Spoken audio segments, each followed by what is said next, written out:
Alafia, I'm Dr. Gloria Latimore-Peace, host and producer of OmniU Presents the H3O Art of Life show.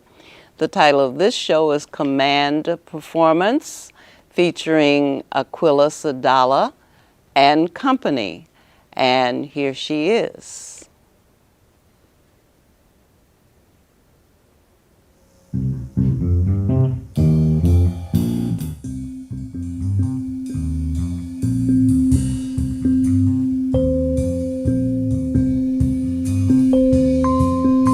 Do it, did it, I'm doing it 'cause I done it. Oh, yeah. Do it, did it, I'm doing it 'cause I done it. Hey, yeah. As I rise above, no longer captive of, found my plateau. Now I can let go.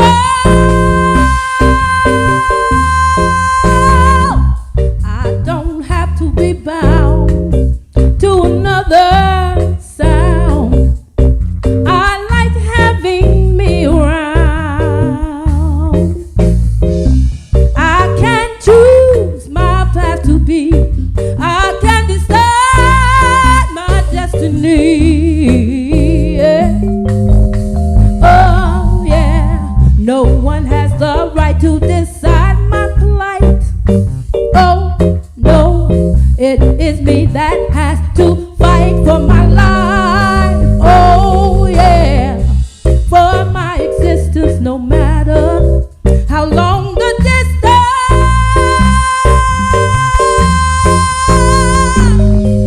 Oh, I do it, I did it, I'm doing it, I've done it, yeah.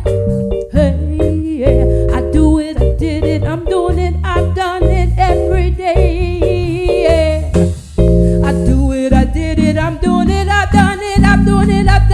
Oh yeah, yeah, yeah, yeah, yeah, yeah. There are so many uncertainties.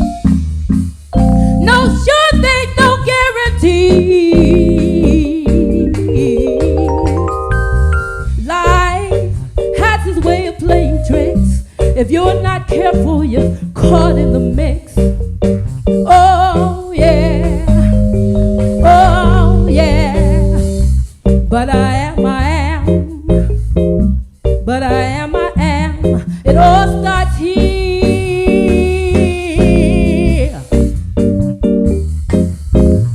As I reach for God who lives within me.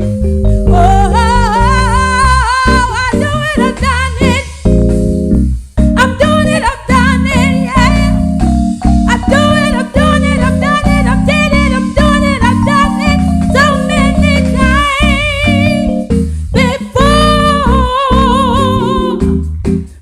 Nobody has the right to decide my life. I do it every day, I do it in every way. Do it, did it, I'm doing it 'cause I done it, yeah. Oh, I do it, I did it, I'm doing it 'cause I done it, yeah. Oh, do it.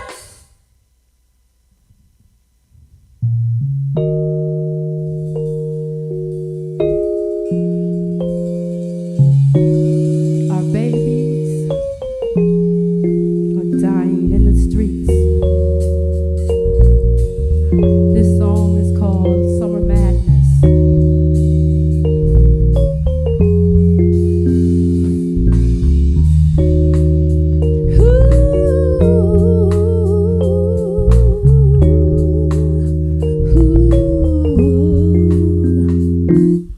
Streets once quiet, now filled with sounds, moving through the rhythmic sway of paper on the ground.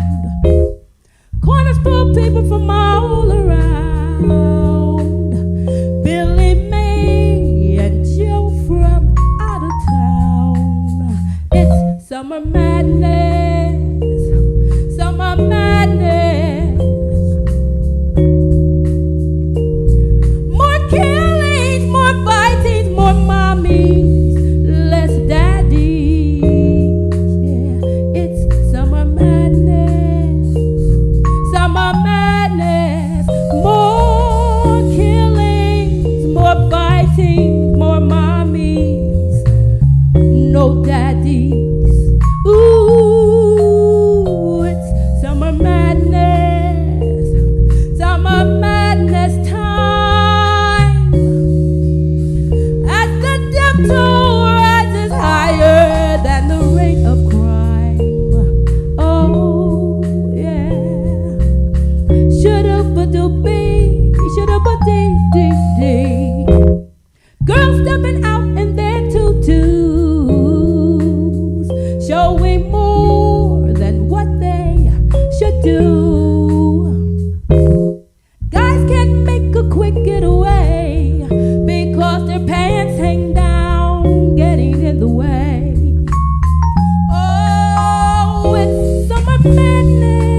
no give, won't share.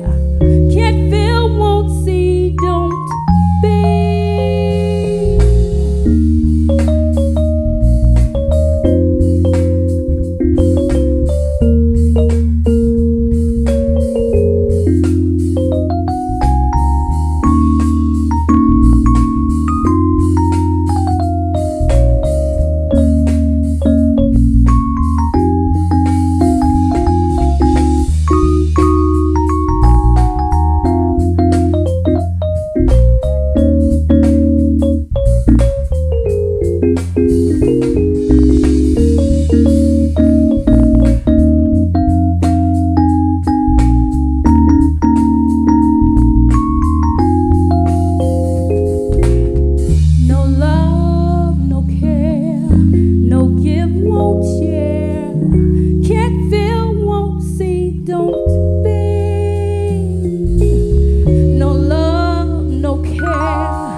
getting up from my feet down.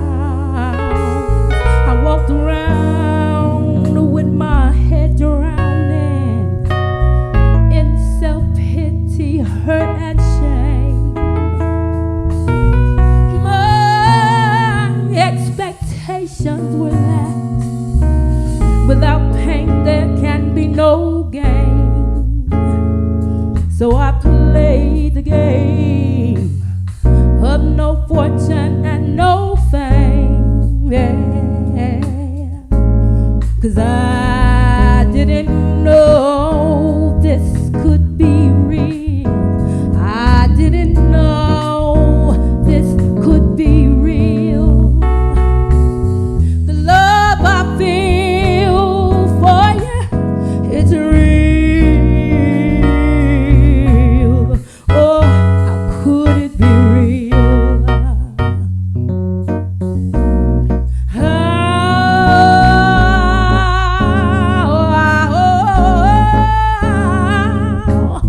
could this be real? It's real. It's real. Oh, it's real. It's so real. Yeah. Oh, let me find sweet relief, trusting in the love I seek. Yeah.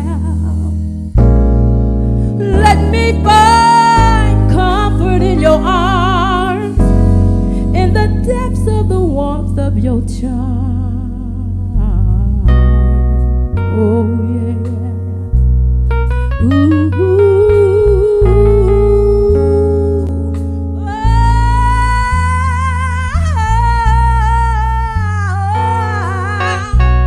Could this be real?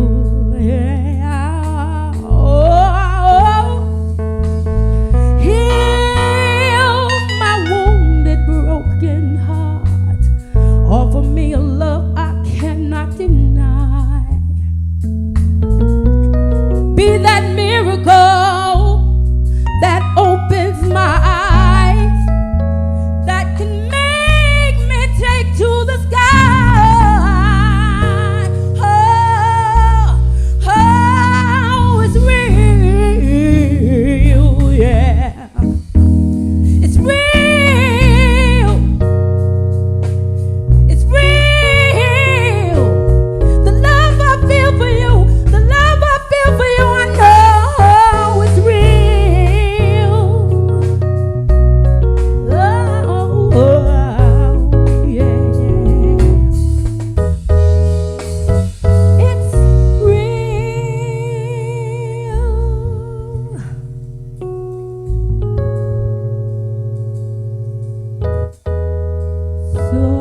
The more things change, the more things stay the same.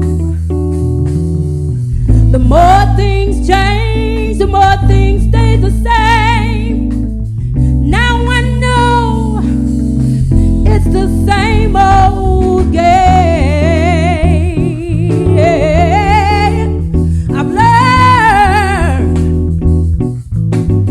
I've learned that God is within me, and if I trust in me, I'll let God shine His light outward. I went upon the earth. I've learned.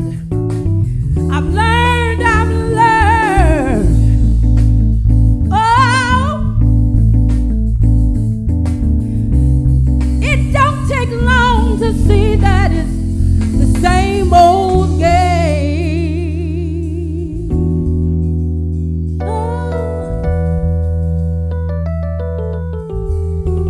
I've learned.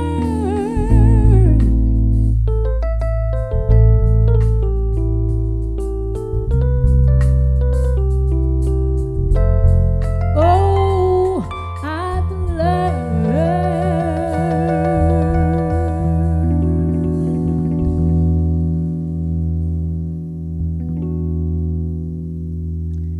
It's gonna take a miracle. It's gonna take a miracle.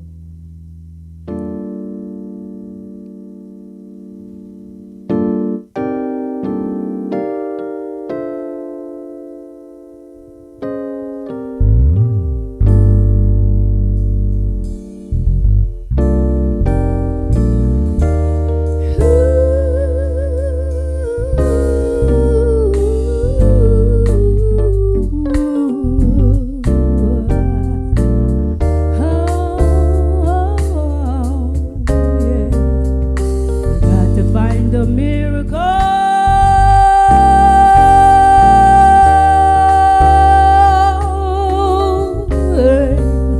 We're in need of a miracle.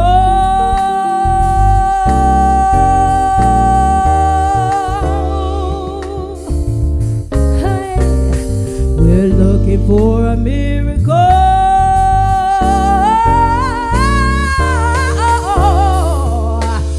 Oh, yeah.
For a miracle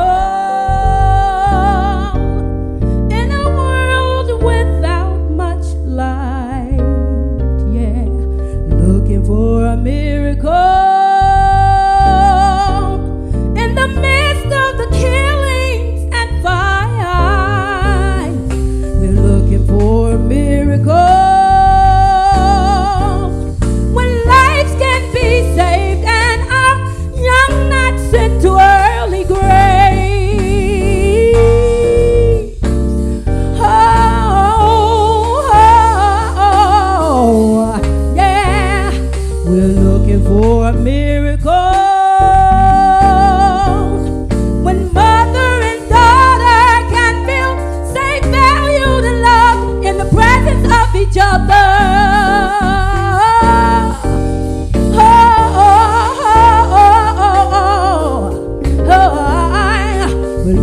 a miracle.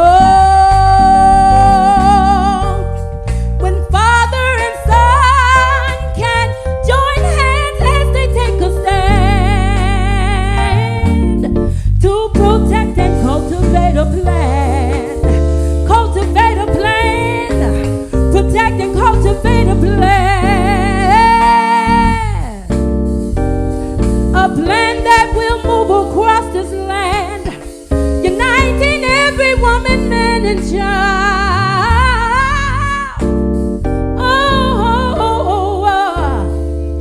It's doing everything one can to create a miracle.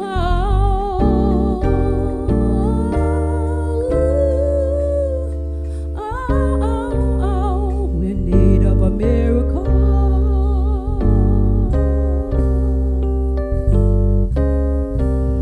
We've got to find a miracle.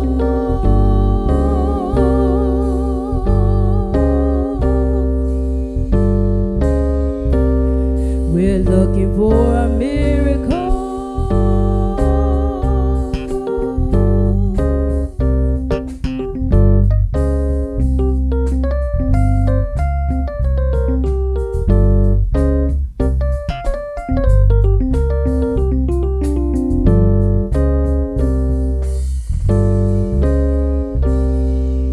We're in need of a miracle.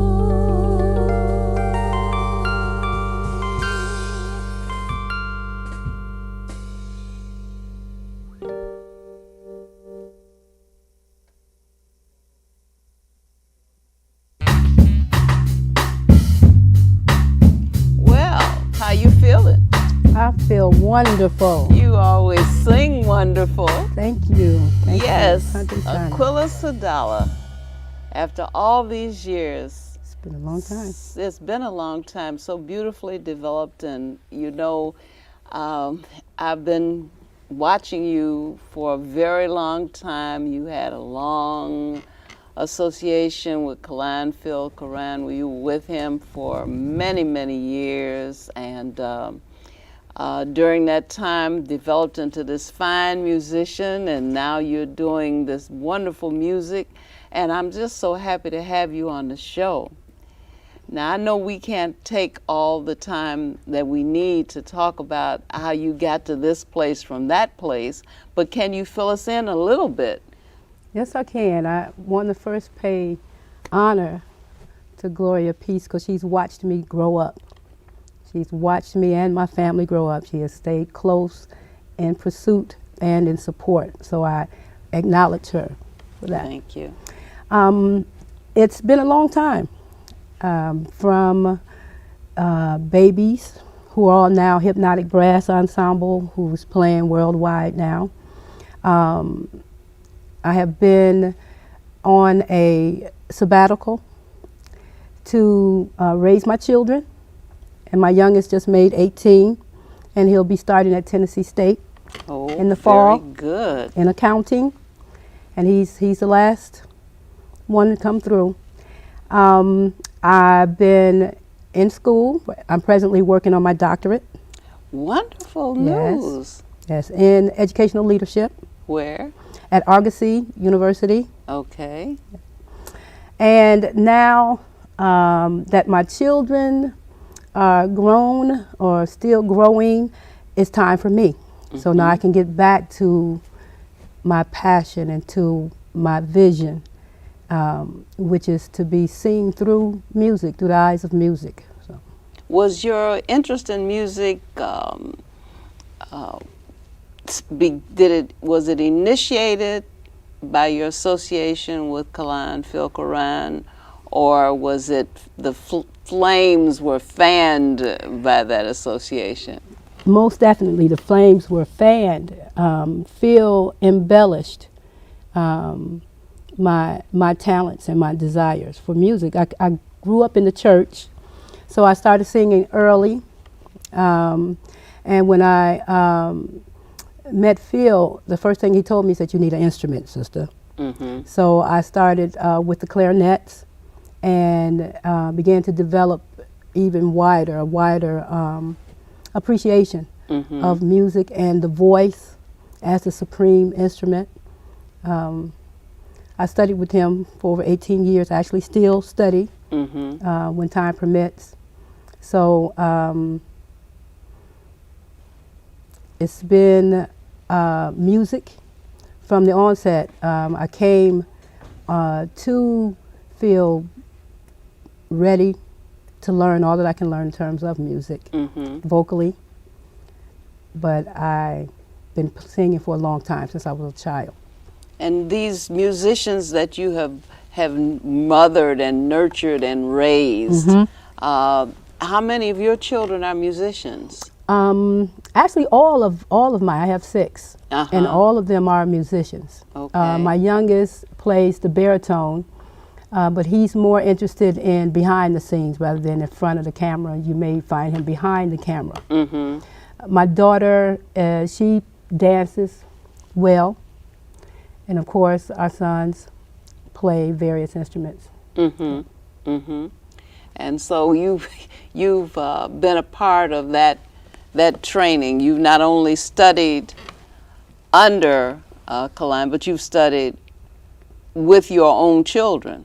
Yes. Yes. You know, bringing them through, because we had our youngest to start at age 3. Really? So he started playing at age 3. He played the trumpet. Okay. At age 3, and most of them probably started by the time they was 5 or so. So it's been a process. It's been an ongoing process. So tell me about the music that you perform, because I know this is original music. Yes, I'm excited about this music. It is original music. It was a collaboration with my keyboard, Olatunji Thomas White. We've been working on this project now for 3 years, so it's in the making still, and it's about ready to be birthed. But the music speaks to more so to healing, and more so to answering or giving rhyme to reason, as opposed to always dealing with music that talks about the ills. It speaks to the healing. You know, we know that we're in a world that is dysfunctional in itself. So the music, enough music is out here that speaks to the ills, and not enough that speaks to the healing of souls. Right. I think your music is very translatable in terms of how people can relate to it with their own experience. Exactly. You know, it's I know that there have been down through the years various popular vocalists who have sung about the trials and tribulations that women go through, and so forth and so on. I have, even though I love, say, Aretha, I have not always liked the lyrics of her songs. And there have been lyrics sung by various artists, Billie Holiday and so forth and so on. The performances were good, the artists were great artists, but the lyrics were songs that we didn't need to hear. I mean, we didn't need to be focused on, you know,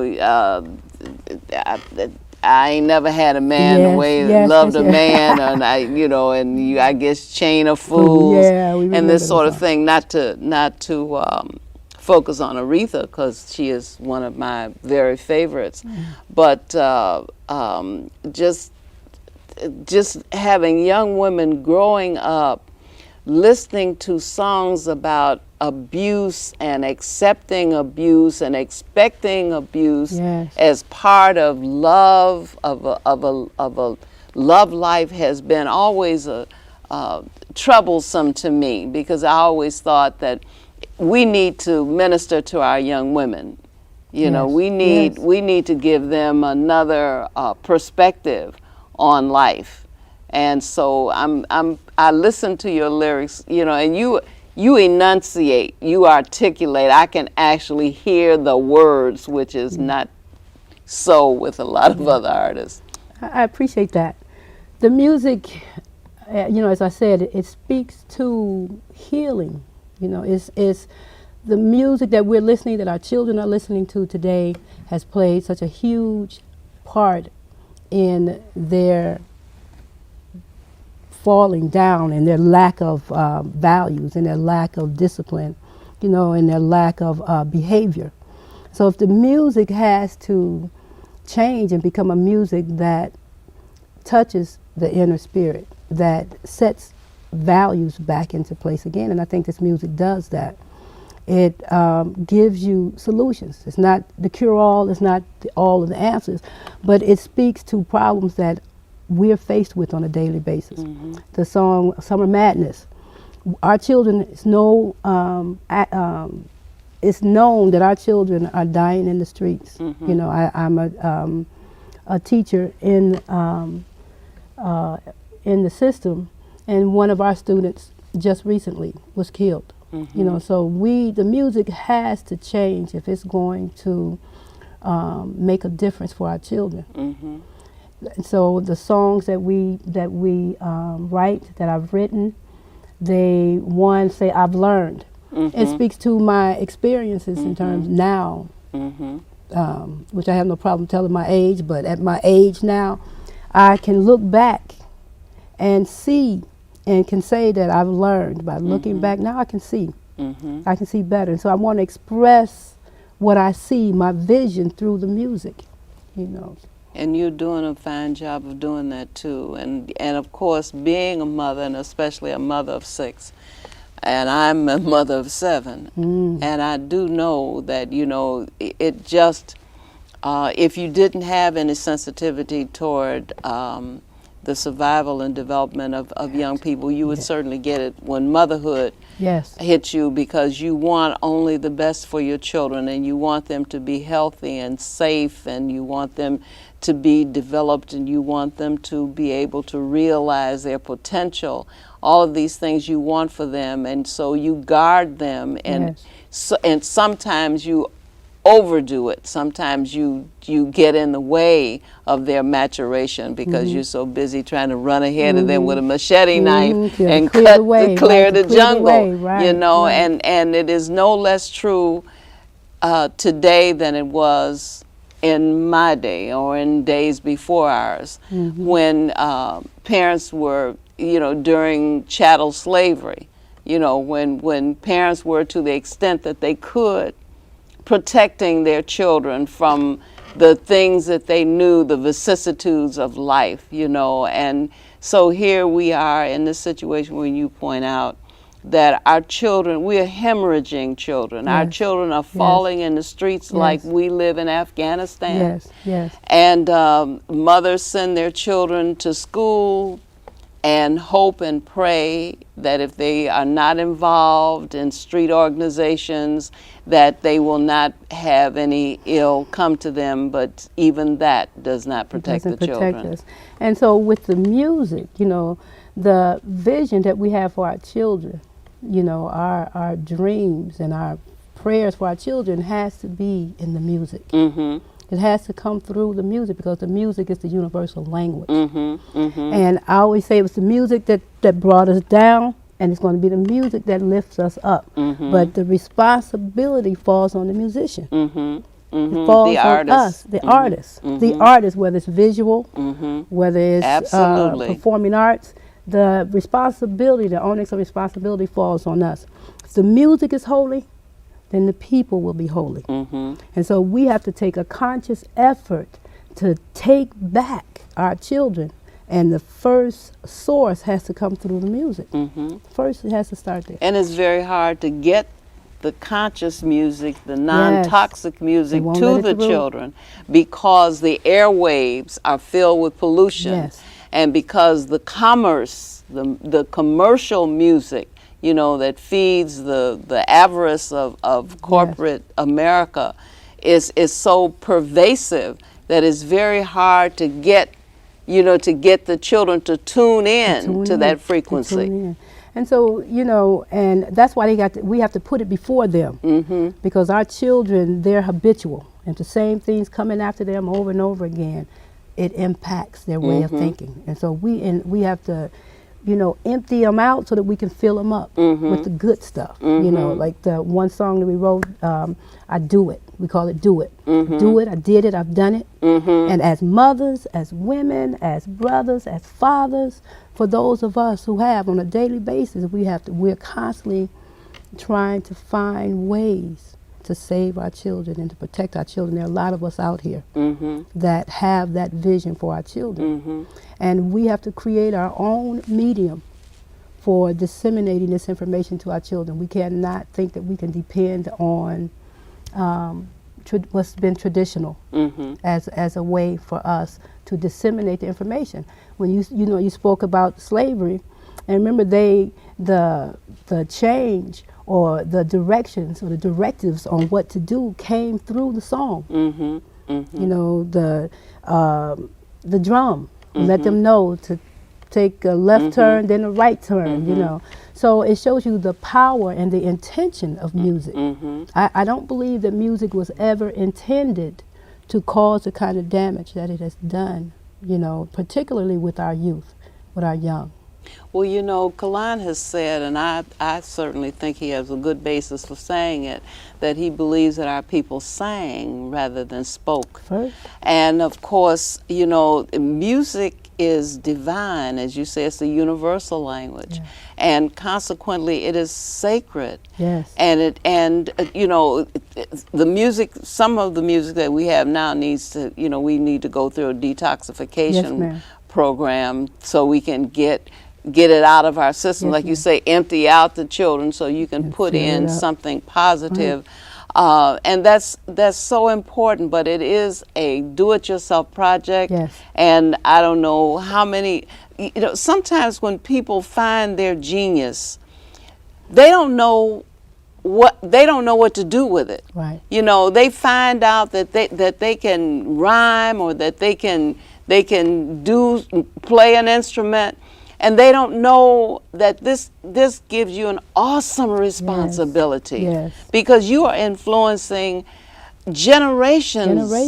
And consequently, you will be held accountable. Yes. This gift is not given to you so you can use it to corrupt. Yes.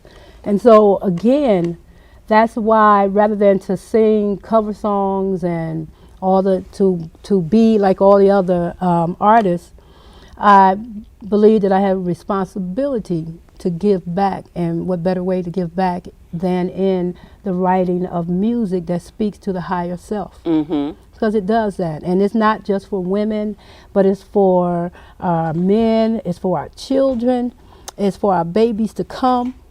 You know, the music has to become a holistic piece where all of us can get some of it and be nurtured by it, you know, and it should be there to give us direction, because all of us don't know all the time which way to go. And so that's why we turn on the music, you know, looking for direction.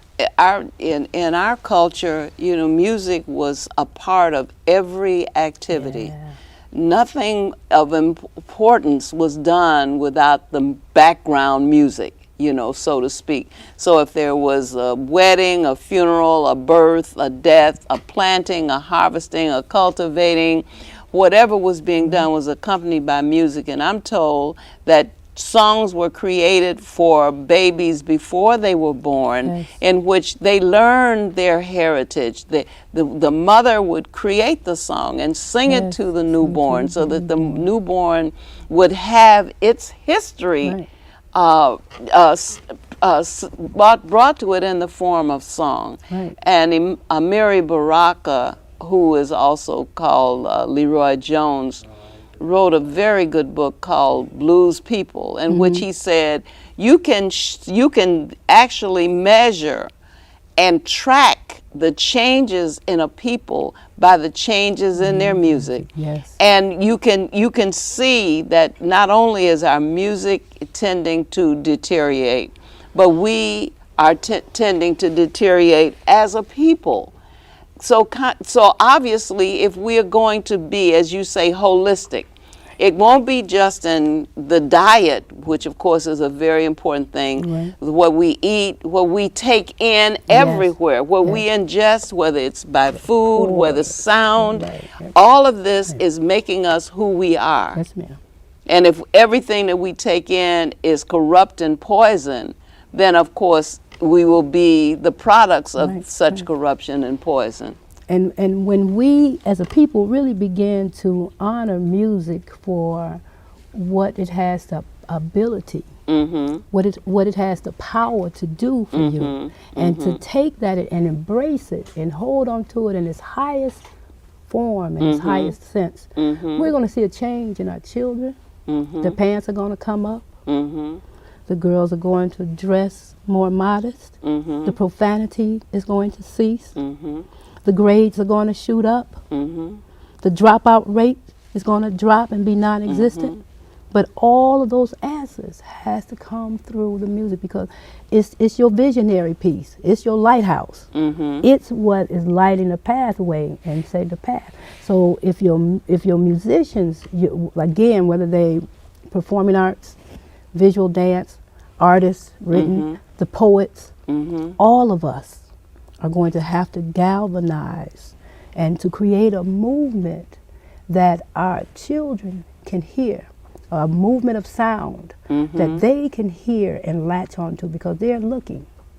But the status quo won't allow a place for us. Right, right. And thanks to you, allowing the platform for something like this. Well, I'm blessed to be able to have this access. I thank you. Yes, and I'm very pleased to have you. Now, the hypnotic sound, they are performing original music as well. All original. All original. All original. Where does this music come from? I mean, what do you? How? Yeah, I mean, I understand you study and you do you practice and you perfect your techniques. But the music itself, it is so completely arresting. The first time I heard hypnotic was at the memorial service for Oscar Brown Jr. I couldn't speak. That's exactly, I had no words. I could not talk. Yeah. I just sat there and thought, these are the finest musicians I have seen in a long time. Well, it's it's the creative self. It's what's in the song. Is in all of us. The song is there. I remember with Hypnotic, the one song that they had called Jupiter, and it went #1 in the UK in 2006. And I had taken them to the studio, so my job was to drive them to the studio because they were going to record that night. And then they said, "Oh, Mom, why don't you come on and hit a few notes for us?" And we went in and laid Jupiter right off the top, and that connection, and when I think when you allow the God force that's in you to just be and to just do with you as it will, all of that comes out. It's in all of us. It might not necessarily show up in the music. It can be in a dance. It could be in an outfit. The visual artist who sews, the visual artist who dance, the poet. We're boundless with talent. I'll say gifts. I won't even call it talent. Gifts. Right. It shows itself with the music. That you can create a music that can tear somebody down, or you can create a music that's going to lift them up. And some of our gifted young people are not even identified because there's no platform. There's none. There aren't any. I remember when I was younger, I went to DuSable High School, and every year we had hijinks, which was a talent show. And let me tell you, some of the baddest musicians you will ever hear of came out of the talent show. We came because we were students and we wanted to see our fellow students perform. But some of our people, some of our classmates were just so awesome, and some of them became really very great musicians. But there were talent shows that we had Captain Walter Diet as the music teacher and conductor, and he was a harsh disciplinarian. Yes. But he was a wonderful person, and he developed very fine musicians out of that.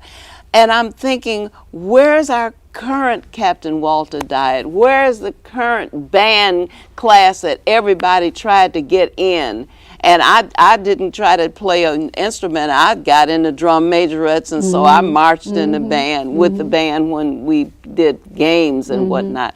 But the whole point is that there was a place for you to try out your various interests to see which one of them that you really had any propensity to perfect. But how do we know what our children can do? Nobody is giving them SATs and ACTs, but no one is bringing forth out of the children the gifts that they are born with, so that they can see who they are. And you know, Gloria, I think about that because that's so true. And I think had it not been for music, for my sons, you know, growing up here in Chicago, I was always worried about something happening, you know, to any of the 10, all of them. You know, so music was a lifesaver for them. You know, music is a discipline. It teaches you discipline. It's a higher order thinking process, strategy. It deals with your language skills. It improves your cognitive abilities. It deals with your social emotional issues.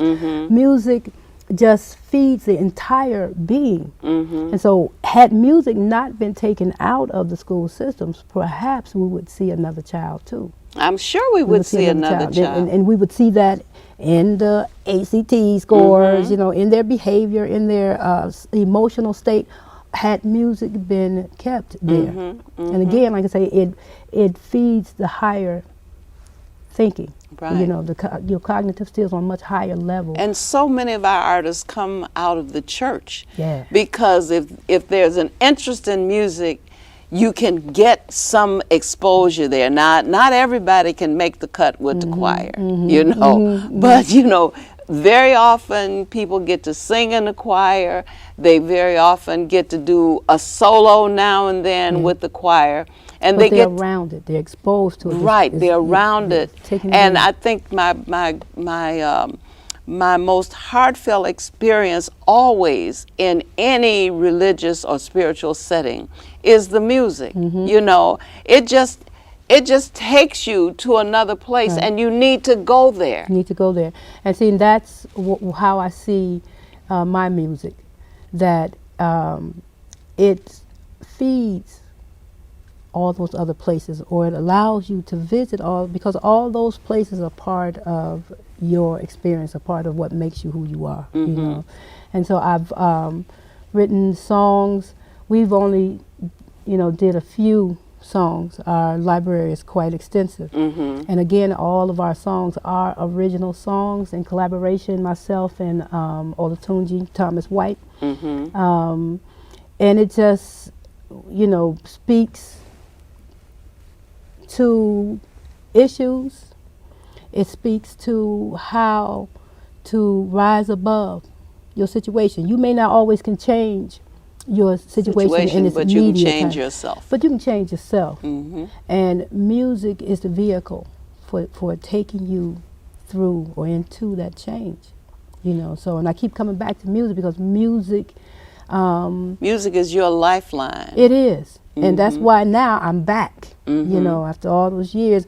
And I feel a lot of it is because it's who I am. When I'm in it, when I'm immersed in it, that's who I am. And situations can always pull you away from who you feel or what you feel you're supposed to do. But I want to say this before I forget, that mothers play such a huge part in our children. And how music is introduced to them, whether or not they even stay in music. With the sons, with Hypnotic, I am more than certain had it not been for the buy-in from the mothers, they would not be who they are today, because you're the ones that's got to make sure that he practice every day. Right. You know, you want, and so all of that comes out of your own vision and your own love for music, and so you pass that on. But it's very difficult if the mother hasn't bought into it, and she hasn't bought into the vision of the possibilities of what music can do for a child. So mothers are an integral part. As witness, I'm a witness. Yes, ma'am. I watched you grow up. Now Yes, I'm ma'am. watching them grow up. Yeah. And I'm glad to be able to see this and to know you and to love you, because I think that you and your family are such wonderful people, in addition to being wonderful musicians. And I want to congratulate you as our show comes to a close, because, you know, here you are, you're a fine musical artist, you're working on a PhD, you actually have a real And I'm a teacher job. also. I teach, right. And I don't know where you find the energy to do it, or even the inclination to do it. But, you know, I think if you want something done, you give it to a busy person. Is that it? Okay. Yeah, so Right. I'm looking forward to your graduation. 2 more and years. 2 more years. You can even put a timeline on it. Most Yeah. people in the PhD program cannot say that. And my vision is schools. We need schools. We need performing arts schools. Right. We need them young. And I hope you will be able to realize that vision. Thank you. And I know with your kind of effort and energy, it's a real possibility, a real probability. Thank you. So let me plug the music again, and look out for us because we're coming through. Aquilla Saddalla. Aquilla Saddalla. Right. And Aquilla Saddalla will be seen on ChicagoIPTV.com. As soon as we finish showing this on CAN TV, we'll be able to submit it for viewing there. And so you'll be able to be seen all over the world. I appreciate you. I appreciate you. Thank you. You're welcome. Hotep.